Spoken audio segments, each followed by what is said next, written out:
So when the General's Handbook 2019 came out, I made a video mocking most of the changes as varying degrees of bad, which is normal. Person complains about book on YouTube, I can see the headlines now. But at the end I put out bold predictions on what their effects on the meta would be. Well, it's 5 months later, and we've gotten a hell of a lot of new releases since then, which certainly rocked the boat a little bit. But what kind of AOS YouTube opinion man would I be if I didn't go back and figure out what I got right and what I got wrong? I mean, I try to sound like I know what I'm talking about for my show, but how's my on-base percentage? A particularly clever viewer might opine as to whether I would even make this video at all unless I was pretty correct about most of my predictions, but that's the great thing about my viewership community. They're smarter than the average bear, and they won't be distracted by cheap attempts at pandering. So, moving on. Beast of Chaos. The best Enlightened builds lose about 1 unit. Struggling Neapolitan lists are hurt for no reason at all. Same tier for the spam lists, maybe lower. Competitive BOC is now the Slaanesh show, full stop. They're the new Nighthaunt, in other words. BOC tier 2, Slaanesh featuring a shitload of Bestigor, tier 1-5. So I thought that the knee-jerk Enlightened nerf after one spam list did well in one tournament was premature. And the tiny attempt at internal balance between Beast of Chaos's units was woefully inadequate. They simply misjudged how big of a problem it is in this book.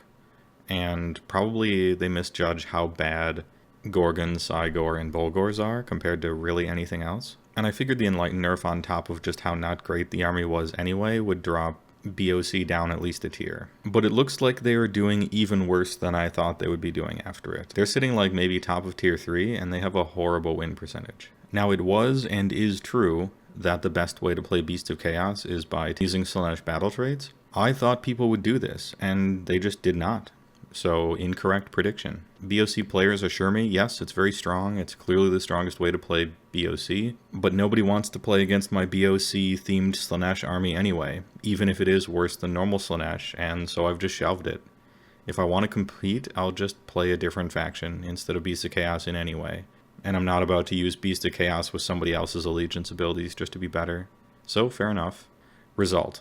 I thought they would get worse than they got, and they did. I thought the nerf was unwarranted, and it was. And I thought the points reductions they got to their shit units didn't go far enough. However, they got much worse than I thought they would do. And I thought everybody would jump ship, and basically nobody did. So, partially correct.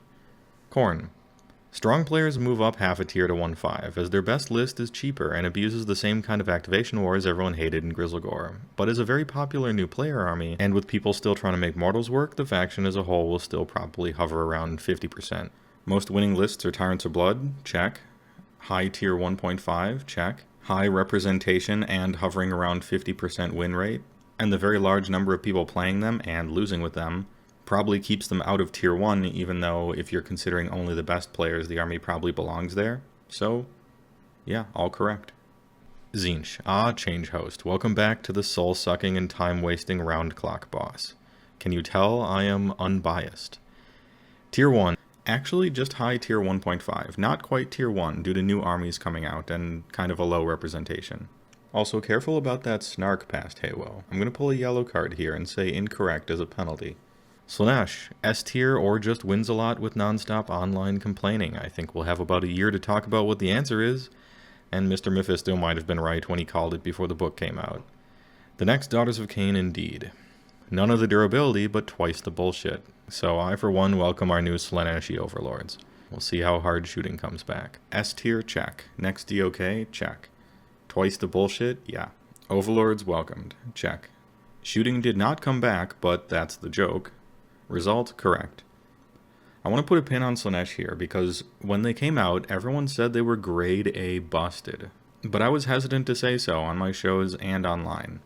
A lot of their rules, in my opinion, needed to be tested out on the table to see if they were broken or just really good. How much depravity can you regularly generate? Are the summoning table costs balanced? How hard is it for the opponent to play around Locus? I wanted to see these in person before I made a sweeping call about meta predictions back then.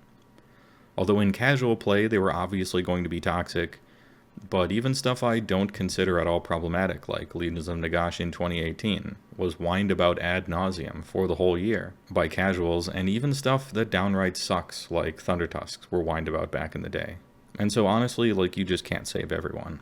Then I played Slaanesh in an army list I whipped up real quick with empty bases to help test my teammate who was playing Ironjaws in preparation for Midwest Meltdown, and I was like, oh my god, no one playtested Slaanesh at all, it's true. Although let's be fair to playtesters here, it might not be their fault whatsoever. There really are two options. Either one, the playtesters are largely part of an old boys club that are consistently straight up bad at their job, and anyone taking it seriously gets their voice drowned out, or are just interested in winning with the next hot list before anyone knows about it. Or two, GW largely ignores playtester advice and the whole system is kind of a sham to pretend that they give a shit. There clearly isn't a guy in charge of balance editing between books. Like, Maw Tribes and OBR came out at the same time, and they feel like they're designed for two different entire editions of the game. So I'm honestly leaning more towards number 2 here, and yes, that is an intentional pun. So don't go harassing playtesters. After all, they are being asked to do more than their fair share of GW's job for them for free, and probably aren't being taken very seriously in any case. But why there isn't a small team on development to edit books in their rough draft stage to reasonably balance them against each other, and all the other modern tomes, is mind-boggling to me, and would fix a great deal of their problems, and stop bullshit memes like this one that completely miss the point. I've resisted the urge to talk about designers or rules writers by name because first of all it's a dick move, and a bunch of people thought I made this meme because it kinda sounds like my active voice, but I did not. But since a lot of people did, now I gotta address it, so here we are. Sam's books aren't boring and shitty, and Jervis's books aren't toxic and overpowered, even though it might feel like it sometimes. They just need to be edited by someone else with the whole game in mind before they go to playtesting and then they go to print, to buff or nerf as the need arises. Idea men should push the envelope and have unrestrained creativity. You rein things in later. The problem is Sam is responsible, and so he reins himself in, and goes too far with it in my opinion, except when he's excited about the faction like with cities. And Jervis doesn't rein himself in at all, because rules should reflect how zany the models and the world are, and I kind of agree. And neither of these things would be an actual problem if there was proper oversight in the pipeline after their work is done. And secondly, although players have detected that there are largely speaking two types of books coming out that seem like they're being designed for two very different power levels, and that who happens to have wrote the rules on each side mostly syncs up, it misses the point. And so I was hoping that memes like this would not come out, but they have. Because if you just look at the comments on this thing, you got people wanting one or the other to get fired, and it's just exactly as bad as you hoped it wouldn't be. Remember Mark Rosewater's rule. The players are very adept at finding problems, but very bad at finding solutions. In conclusion, this meme sucks and directs Facebook people to feel a certain way about certain real people who are not necessarily at fault. Look, I was as hugely disappointed with Maw Tribes as much as anyone. But let's be adults about this. It's an editing problem. Anyway, tangent done. Nergal, same tier but trending down. Nothing really happened here, and a lot needed to. The more shooting comes back, the happier Nergal will be, kinda. Nothing happened here, and a lot needed to. Check. Trending down, check. But trended down farther than I thought. Nergal is good versus shooting, so this sentence is correct, but shooting did not come back. And I know I'm kind of memeing on the Twitter just shoot the heroes thing, but, that's the joke. And so is Nergal. Result. They got worse, like I said. And I also said that the points changes were too minor to matter, and they were. But Nergal got worse than I thought they would get, so only somewhat correct. Skaven skitters to the very top of S tier. The attempted nerfs were honestly pathetic. And now Skaven players waiting in the wings will feel confident in bringing out their 80 Plague Monks that they were trying to lay low on pre-GHB for the next whole year. At least you have the silver lining of those things being miserable to resolve combats with for anyone who's playing the army. Very top of S tier, HeyWoah from the past? Not quite, they're second place. I thought they'd win out in the end since they are one of the only armies with a decent Slaanesh matchup. But I focused too much on top tables and Slaanesh versus Skaven matchups and failed to take into account that Skaven is capable of losing games while trying to get to the top tables, and Slaanesh is just kind of not. Plague Monks are now a fairly regular choice. Check. Result, mostly correct, but they're not first place. Slaves to Darkness. Was the worst, still the worst, with no real changes at all. Does this mean a battle tome's on the way? Slaves to Darkness. Was the worst? Check. Still the worst? Check. Battle tome on the way? Check. Result? Correct. Flesh Eater Courts. Still S tier, but now only for players who are reasonably good. The points adjustments were very light, and the Savage Strike change just means you can't full potato and still win games. The Bite is still OP, but they did feel a pinch on command points. That being said, if you get the charge, you'll still kill anything before even triggered abilities happen. All this does is separate the good players from the bad in the standings. Strikes first on the charge only helped opponents not get fully soloed by one monster? Check. Command point nerf hurt them more than you might think? Check. Bite still insane and Ghoul King still kills anything? Check. Are they still S tier past HeyWoah? Arguable. I think it's a conversation as to whether they're bottom of S or the very top of 1. Result? Partially correct. Legions of Nagash goes down to low tier 2, I think, as the last competitive death players drop Nagash like an HBO subscription after Game of Thrones ended. Deathmarch is still good, I guess, but who cares? Nagash no longer played after GHB19? Check. Drops down to tier 2? Check. I also mentioned that Nagash himself wasn't the best choice even before that, which was true, and that Deathmarch would still be good, but no one would care. Check on both counts. Season 8 Game of Thrones was indeed shit. Check. Result? Correct. Addendum: Oziark Bone Reapers got spoiled and came out way after this, and Nagash got his war scroll changed, so this kind of changes things. Although he's still not very good in the Legions of Nagash army, I feel like people might try to play him in OBR though. Nighthaunt moves up to tier 1-5, now finally getting the last laugh and being straight better than LON, though it's held back due to randomness and lack of command points. They were low-key good before, we'll see who jumps on the train. Nighthaunt better than Legions of Nagash? Check. Tier 1.5 though, past HeyWoah? I don't think so. Top of 2 probably at best. Legion of Grief is certainly in 1.5, so we'll call it a mostly incorrect. Beastclaw Raiders. Down to F tier. Thanks for the extra 20 points on Stonehorns though, that was cool. Does this mean a Battletome's on the way? 2 of my personal tournament results were tied for the best record a BCR list got on LLV's stat page worldwide after GHB19 but before Maw Tribes. And I went 3-2. That was the best we could do worldwide. No one in the world went 4-1 in an event big enough to be recorded on LLV's statistics. Down to F tier before the new book? Check. New Battletome on the way? Check. Though it wasn't BCR 2, we just got souped into a half-assed sub-faction book. Result. Correct, but I'm not thrilled about it. Maybe we'll get enough points reductions in the Winter Balance patch to make a dent, but I'm not holding my breath. Gutbusters. Still tier 4 as they got nothing besides a dank meme. Does this mean a Battletome's on the way? Nothing in the GHB, so they stayed real bad until their new book? Check. Got a new book? Check. Meme status? Certified dank. Oh, hello. Just reading my new Maw Tribes book. It's trash. There's nothing terribly exciting competitively in this book so far, at all.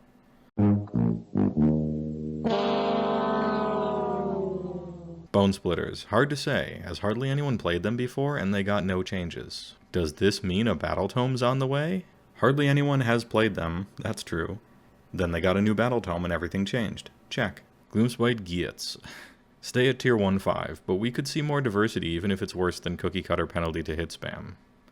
At least you're not moving 200 guys a turn with Rockgut Trogoths, I'm just saying. Gits is one of those factions that has a slow upward trend as people get better at playing a difficult army. Stayed at tier 1.5, check. Continued their slow upward trend, check.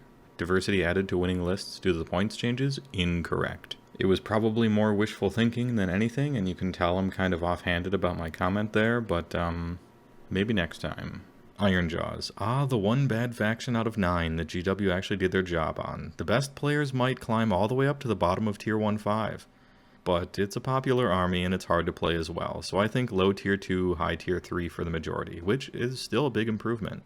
At the time before their book was spoiled, I was correct on their tier and win rate predictions, but then they got a new book after getting new rules in the GHB already, which in retrospect makes no sense at all, so I was correct on the part anyone could foresee.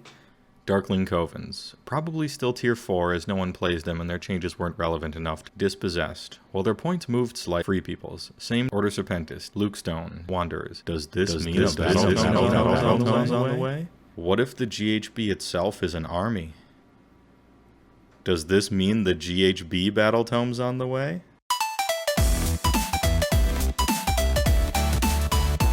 Order Draconis, dead. Correct. Phoenix Temple, dead. Correct.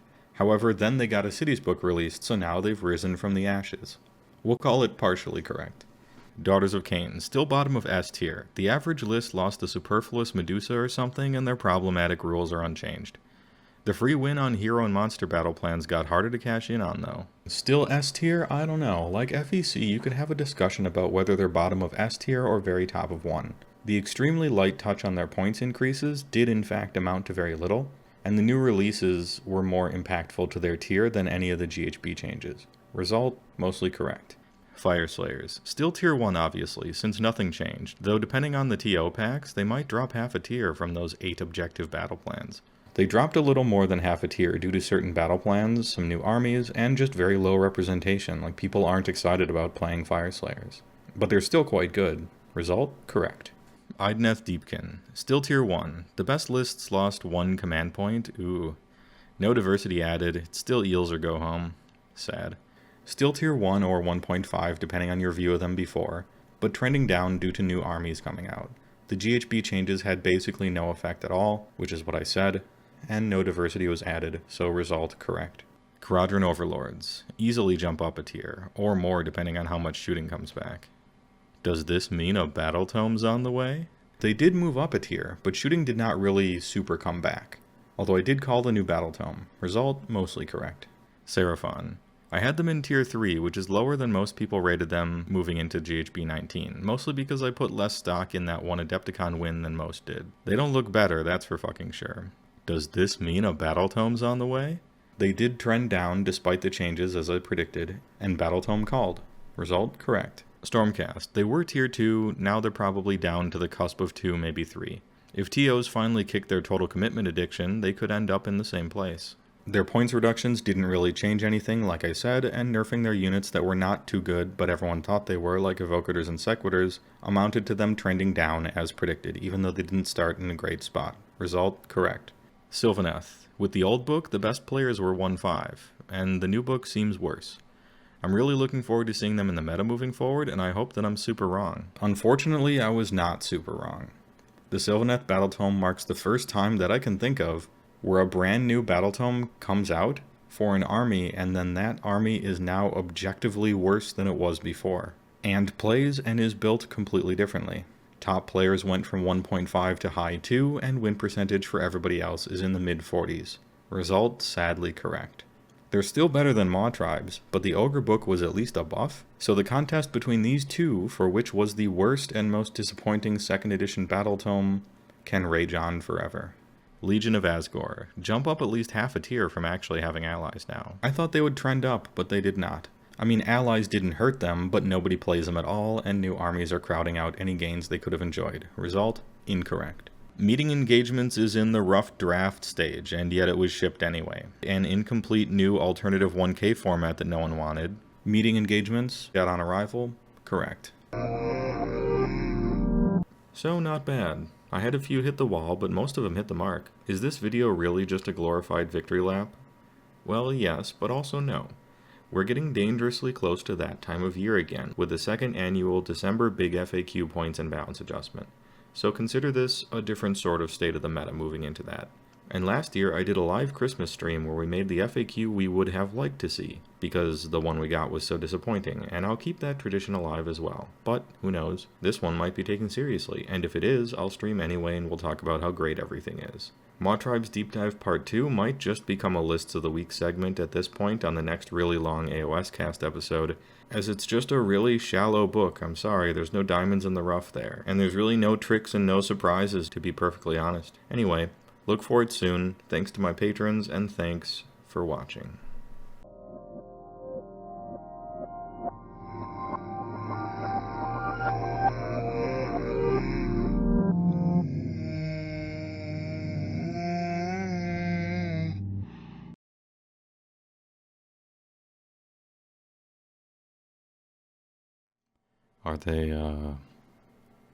Are they gone? Alright. I distracted the normies with tears, drama, talking about how right I was with predictions. Ogres players, right this way, step into my office. Welcome to the secret Maw Tribes Deep Dive Part 2. So after the new book, we find ourselves once again as the underdogs in the metagame of Age of Sigmar. But we're used to that. We were born in it. Molded by it. I didn't hit on 3s until I was already a man, and by then it was nothing to me but blinding. Largely speaking, the second edition books that have and are coming out are just leaps and bounds better with better tools than ours. Not even talking about the best stuff like Sinesh or FEC or whatever, but even the water level of Fat Middle has risen to eye level. This trend isn't looking to slow down, with every book released around ours, like Cities and Warclans and OBR, they're all just better. And from the early looks at STD, that is too. And it's not much of a stretch to predict that KO2, Seraphon 2, and especially Tzeentch 2 is probably going to be ridiculous. So like before, we're just going to have to play better to achieve the same result as someone on any of most of the other factions. And we're going to need to capitalize better on opponent mistakes, and probably need them to happen. And we're going to need to play a tempo game by sacrificing units, positions, and or time in exchange for victory points. In other words, we're still going to need to steal wins. Not literally, of course you still play by the rules and no angle shooting or any such bullshit, I mean within the context of tactics and strategy. And to interrupt my doom and gloom here for just a moment, let me point out what type of play I'm talking about here. And just because the faction is lacking some quality options or jobs or support abilities that you either need to have or to handle competitive strategies like teleports or a bunch of flying or summoning or chaff that fights when it dies and then explodes, doesn't mean that their foundation isn't solid. It is. If these are the simplified levels of AOS play, a properly built Maw Tribe's army is probably not struggling until you start getting into Orange. As such, when we talk about lists in a moment, I'll be including some ideas for varying levels of play, though anything below green is like who cares. Any Beer and Pretzels player is probably not even going to try to look up lists, which is fine, everyone has their own kind of fun. Let's talk tools. Gluttons are good damage for what they cost, and okay durability, and okay capturing, and okay movement. Rerolling Charge's banner is real good. Exploding hits are good due to 2 damage weapons. Weakness: poor damage against 3-up or better armor due to lack of rend. Bad save. Banner and eating keyword bravery bonuses are decent at keeping them around after modest incoming damage, but against competitive damage they explode, and will need inspiring presence when they encounter that, if they aren't wiped out entirely, which is common. They have impact hits on the charge and cost enough that you kind of want to chaff them up, but Noblars are slow as fuck, and have no rules, so they often hamper your own movement as much as they stop a charge, plus it's another 100 points and crucially another drop. Glutton's Verdict, good, but have problems that can't reasonably be solved.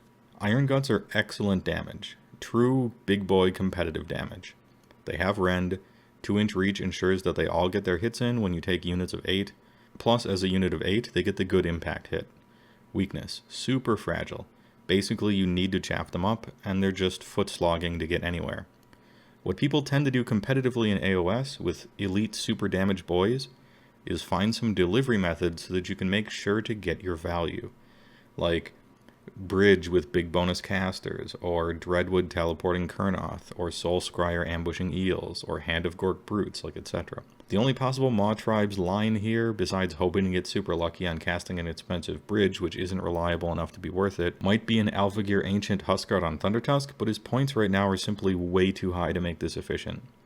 Deep Strike heroes tend to be in the 130 point range and deliver your unit exactly where it needs to go, whereas Huskguard is 340 and only kind of protects Iron Guts from melee as they walk, and you're overpaying by a long shot on everything else on the Huskguard's War Scroll. I think it's an idea to shelve until he's driven in the race to the bottom once or twice. Revisit after Winter Balance or GHB21. Iron Guts Verdict, good, but have problems that can't be reasonably solved. Butchers and Slaughtermasters are, in their default state, poor spellcasters. 1 cast, no bonuses, and the +1 from being within 1 inch of the Maw Pot is simply too restrictive in actual play. They really need to stay close to their support units, and the Maw Pot placement mostly has to be too far away from anything to really matter that much. As for War Scroll spells, the Slaughtermaster's War Scroll spell is grade F dog food and circus animal parts trash. And Butcher's spell is on the lower side of just okay. I'm not particularly moved by D3 Mortal Wounds on a 7 to cast, even if there's a 4-up chance for it to happen again. I'm not impressed. Butcher fights above average for a wizard, and the Slaughtermaster's Cauldron has a 33% chance to give you a great buff, but super unreliable, right? In Blood Gullet, they become double casters and are essentially fixed, except for their War Scroll spells. I don't personally see much reason to take a Butcher over a Slaughtermaster even when you take 2 or 3, as I just want more pulls from the bonus to hit slot machine. I just don't rate 2 odd Mortal Wounds on a 7 to cast that highly, nor do I rate 3 good attacks on a wizard I never want in combat either. Don't get me wrong, there's enough gas in the Butcher's engine for him to be playable, I just don't think he's ideal. Their buff effects are solid but not crazy. Blood Feast +1 attack is good. Ribcracker +1 rend is good. They cast on 7s though, which really hurts. Like, FEC has a spell with a longer range that gives D3 extra attacks, and it casts on a 6. On a guy who can summon a unit that costs exactly as much as he does, essentially making him free, and his save is better, and he's a double caster naturally, and he fights better, and he heals 3 life a turn automatically. Okay, stop complaining, I'll try. Anyway, our casters. Verdict, good-ish, but with a lot of limitations and randomness, and the artifacts and traits are no help at all. Like, there's no +1 to cast artifact that could just fix them. Frostsword on Stonehorn is your solution to the problem of speed. It also gives you an anvil, although you'd rather have a massive regiment do that, but whatever, he's sick. Ethereal 3-up plus a 5-up shrug with good damage on the charge is great. Eschewing Ethereal for Brand of Svard is a simple trait of durability for damage, and it's enough damage that this is a legitimate option. Murderhorn is good. For mount traits, he either crunches for d6 mortal wounds every beginning of combat, or doesn't miss all his good attacks, your choice. And for those wondering which one to choose, I'm sorry to say that it's personal preference and what you expect you'll play against in your local meta. I will say that a great many problem units you really want to crunch technically start at a 5-up save, and so will ignore it. The most durable unit in the entire game, Hearthguard Berserkers, technically start at a 5. Dryads start at 5, Plague Bearers are 5, Skeleton Warriors are 6. Stabbers with -1 to hit netters, Witch Elves, Pink, Yellow, and Blue Horrors, Clan Rats, and so on. For me though, I'm crunching. It's a stronger effect when it's good, and we're the underdogs, so you gotta bet big to win big. If it's bad against tar pits, then that's a target priority problem. Against a million idiots with shitty saves, send in the gluttons. You send the Frostlord against Keeper of Secrets. He'll crunch her beginning of combat, she'll pile in twice, he'll just take it, and then kill her. Tyrants are okay, but pricey. Combat is okay, durability is okay, movement is okay, no force multiplication, and cost 20 points more than a wizard, so like, why would I ever want this? Well, his Bully command ability smacks a unit for D3 mortal wounds, and then it's immune to battle shock for the rest of the game. Whether Tyrant is alive or not, that's great. You can use it twice on turn 1 if you have 2 CP, to make 2 units fearless, and that's a strong trick. But he's like, not doing much else after that. Is it worth 160 and making some list building concessions to start with 2 command points and the risk of getting outdropped and alpha struck so something dies before you can use it? Also, I mean, you want a hero wizard near all of your units anyway so that they can get buffed, and then you can just inspire presence them because they're a hero. So all things considered, I feel like he's optional entirely. Icebrow Hunter with Skull and Cat's Deep Strike Grenade is a combo, and you can plug it into just about any list. The standard bundle is 500 points, which is a lot for what it does, but hear me out. Katanak Browplate gives you +1 save and +1 command point to start. Skull for a command point, 12 cats and 2 cats. But since the Skull is a shitty battalion and isn't exactly required, and it's possible you won't get all 12 cats in depending on who you're fighting, this package could probably be as cheap as 280 for just a Hunter and 8 cats. Although that version would have far fewer command points and hence be slower to charge up with a smaller payoff on landing. Oh, I should say that Hunter has a stackable CA that gives cats +1 attack, and that's where the damage comes from. Now, Frost Saber's attacks start out quite poor at 4s and 3s, rend 1, damage 1, and they're 20 points per model, so the force multiplication doesn't scale very well. So even if you're like blasting all your command points into it plus reroll 1s to hit, depending on how many you can pile in, you're still only doing about 20 damage versus armor 4, and they're completely out of juice after that. Cat's unbuffed damage is basically garbage, and they have a 6-up save, so they're completely dead to any counter charge. But for any combination of points spent to damage received, I worked out from 6 cats to 12 to 3 command points to 6. You're never really getting good value out of the deal when you compare it to what other armies get for what, they pay. And it's a one-time use only. It is, however, a trick. And we really don't have many of those, so it's a reasonable decision whether to play this or not. Remember, your opponent is going to have to deploy suboptimally to protect against it, and that is already valuable. Iron Blasters suck, but with every piece of support and buff like Trophy Rack and Underguts and 4 of them, they can muster some decent Rend 2 output. Although that eats up well over 600 points even before the battalion and takes your trait and artifact choices away. And any list you run in this will be very high drops, probably wants chaff, so more points, and does nothing against Ethereal at all. Just honestly, don't even shoot ethereal creatures. You'll get absolutely nothing. But it is ranged, and ranged is good, or can be.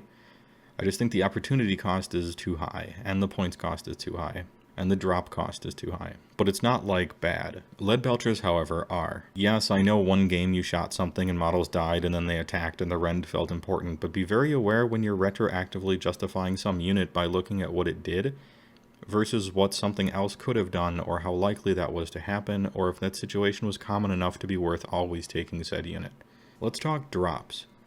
As the saying goes, if you can't beat 'em, out-drop 'em. Like it or not, GW has given us random turn priority, and so if you find yourself outclassed, a risky but legitimate strategy might be to outdrop your opponent, make them go first, and hope the dice gods grant you 2 turns in a row. Or take the first turn so you can have a chance to get the objectives before 30 Hearthguard Berserkers tunnel onto one of them and the game is over immediately. It's often worth making relatively large sacrifices if it means being low enough drops to generally choose turn order, and by that I mean 3 drops or less. 4 drops is like maybe okay, but now you're pushing it. Remember my 3 and 2 Midwest Meltdown list that was Earl bad, so that I could be low drops, even though every unit I ran in it was suboptimal even compared to other BCR choices, and choosing turn order directly contributed to 2 of my 3 wins, and gave me a chance in both games that I lost. Don't underestimate outdropping your opponent. On the other end of the spectrum, very high drops can also be powerful. It's a strategy.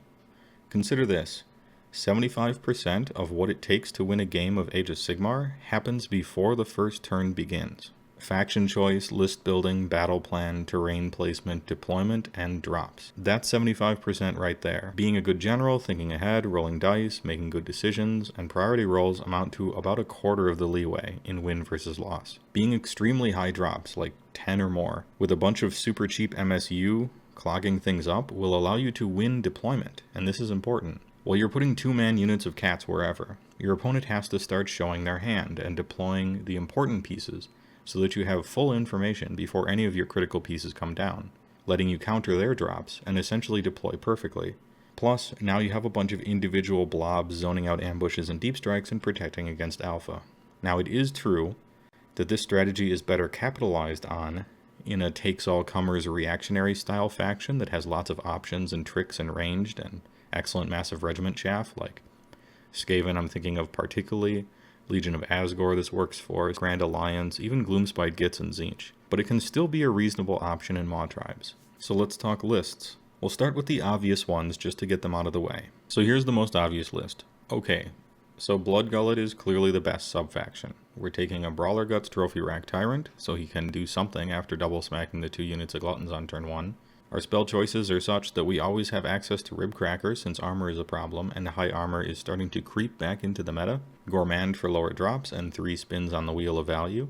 24 Gluttons for bodies, and 8 Iron Guts with a Noblar screen for protection. The only wasted points here are 2 Lead Belchers, but making the unit any bigger is pure sunk cost, so they can just stand somewhere and try to be useful once, I guess. Frost Sabers are better screens than Noblar because they're faster, but we don't have enough points for them. 4 drops is a tad high, but for the most part, man, for being the obvious choice, this seems reasonably good. Trophy Rack gives Tyrant and units wholly within 12, +1 to hit heroes and monsters, and Brawler Guts gives him +1 to wound on the charge, so all 3 of his weapon profiles are 2s and 2s against heroes and monsters when he's charging, else 3s and 2s, else 3s and 3s.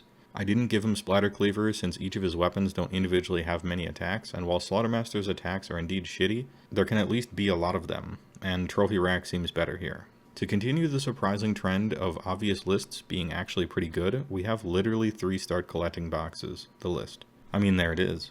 Each BCR start collecting features a monster and 4 Mournfang for $90, times 3 is $270 at full retail price for an entire 2K army, plus optional $40 Mawpod, but, you know, doesn't do much, so. The value is hard to beat, and unlike before where this option was a pure trap, this list is like, good. First of all, it's 2-drop. So you're setting up doubles every game that doesn't require you to get the objectives first. Ethereal Frostlord Crunchhorn, and then every other unit in the army procs a mortal wound on 6s to hit. Yeah, Mournfang actually blow when they don't get the charge, but if they do get the charge and your nearby Huskard line breakers them, they do big boy Iron Guts damage. So just get the charge, right? Like, just play better, or punish your opponent even harder for them screwing up. Do you like Mortal Wounds? If you like sprinkling Mortal Wounds around as much as Gordon Ramsay likes seasoning a burger, you'll like this list. Mortal Wounds on the charge, Mortal Wounds on 6s to hit, Mortal Wound on 6s to save, Mortal Wounds at the beginning of combat against good armor, Mortal Wounds to units that are still in combat with you in your hero phase, Mortal Wounds from Vultures. Boulderhead gives you +1 wound on all your monsters, and you still get a Murder Horn, albeit just the Huskard version, so he's got a worse armor save. But his mount attacks are both hitting on 2s, so it calls it even. Am I being a little Battle Tome propaganda-like with my tone here? Yes, but the list isn't bad. Next up is the obvious mix. This is basically your scenic tour of useful Maw Tribes units. Quality Blood Gullet stuff that managed to fit a Frostlord in there. Note that this time I've given Frostlord Black Clatterhorn so the Hordens hit on 3s, but you can switch this to Crunch at your leisure. It clearly wants some kind of chaff, and those 2 Lead Belchers aren't doing anything, but it's 2 drops and everything pumps, so set up your double and countercharge whatever hits you until you win or run out of dudes. It's like, honestly, probably the competitive strategy for Maw Tribes. Outdrop them, set up a double turn, and if they hit you, just hit them back harder, and hope you're still standing on the objectives when the dust settles. Multiple waves of attackers are good. The obvious Underguts. Surely this one's no secret, but it's all here. Trophy Rack Tyrant, most efficient battalion to get that second artifact, 2 massive regiments of Gluttons for him to bully into Battleshock immunity on turn 1, Iron Blasters to shoot, plus Iron Guts Bodyguard and a Slaughtermaster to buff the Gluttons. Importantly, you're starting with 3 command points on turn 1, so you can bully twice and still buff the blasters. 8 drops is high, so that's an issue. Only 2 heroes with one kind of being immobile might hurt on certain battle plans, and you really only have 2.5 units that are going to go places and do things, so losing 1 early will hurt, and you generally lose 1 early because that's how this army works. But if you want to shoot, I mean, this is the list. Notably, it doesn't play any Lead Belchers, but this allows us to have 16 extra Wounds of Ogres on the table, do much better melee damage, and reroll charges for free, which all more than makes up for it. Lead Belchers suck. Your Glutton's lack of Rend is made up for by Ribcracker and Iron Blasters who are on Rend too. Next up is the Mighty Guts, where we trade drops for quality. It got some Frost Saber screens that won't slow your Iron Guts down, 2 of 8 Iron Guts instead of 2 of 12 Gluttons, so that more of your units are just big time damage with less of a weakness to armor. And our heroes are all in on the buff casino. The general with red stuff pile-in bonus is the one that wrangles the Gluttons, since there's more of them. And we give him the Greasy D and Ribcracker, as his War Scroll spell, while not good, can be used if you run out of spells, like maybe in the realm you're playing it doesn't have good ones or something. The other 2 each have both of the good buffs, so whichever 8 Iron Guts are going to fight have access to both or either buff. So this list is a trade-off from the obvious one, but you get better damage and better screens, and can sometimes group up and act as 2 waves of decent damage in a pinch, and you aren't wasting 80 points on Lead Belchers, but more drops. Next up is 2 Trick Pony. What if we took our 1 OK trick and put it in the Start Collecting special?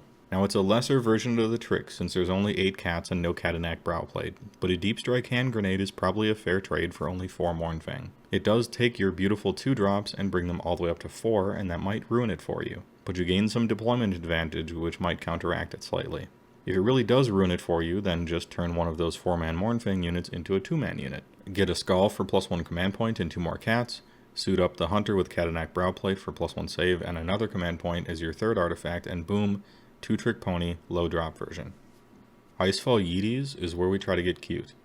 10 drops to outdeploy them, a 12 cat full Hunter combo with an extra buff that lets them wound on 2s, 2 Frostlords, although one of them has to have a shitty artifact instead of Brand of Svard, which is a downside, but we can't be in Boulderhead because we want the cats and the Yetis to be good, and everything is a trade-off in this book. Plus we have 2 big units and 2 little units of Yetis to run around and pile in all over the place. -1 to get shot in our territory, -1 to hit Yetis in combat, a command ability for all heroes that lets cats and Yetis strike first after their initial pile-in trick, and after the Hunter drops and pops, any Yetis or cats around him wound on 2s. If you like to play cagey with lots of little tricks and an unorthodox style, this list is for you. Tempo and trading deliberate positions and units for wasting the opponent's time is going to be your main strat, and by that I mean wasting your opponent's combat phases, not literally slow playing. You have 40 models, slow play will not be a problem. Anyway, sacrificing units for time as you score objectives will be central to winning. For Persona 4 fans out there, we have the meat dimension. This maybe should have gone in the obvious section, but who cares? Look at how fun this is.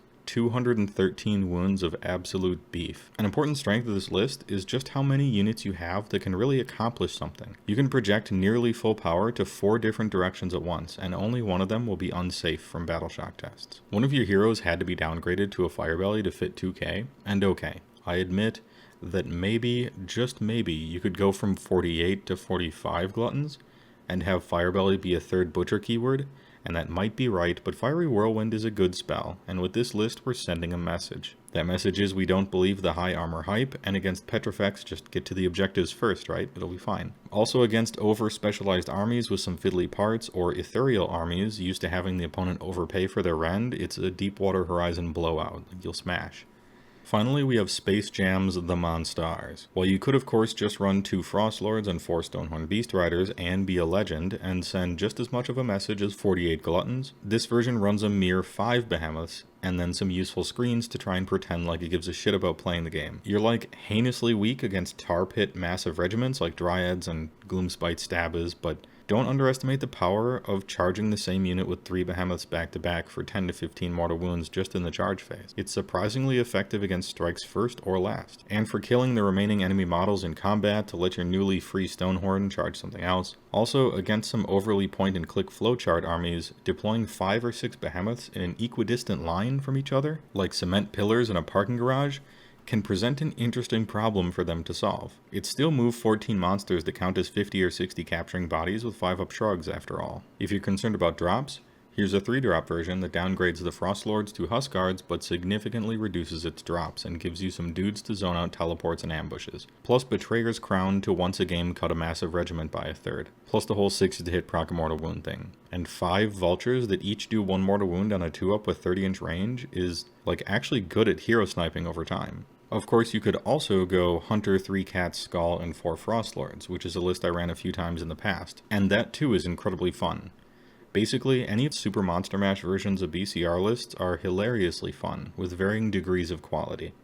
It's such a goofy way to play, and such a weird army to play against, that my testing hasn't shown one of these 4 ways to be the clear winner as of yet.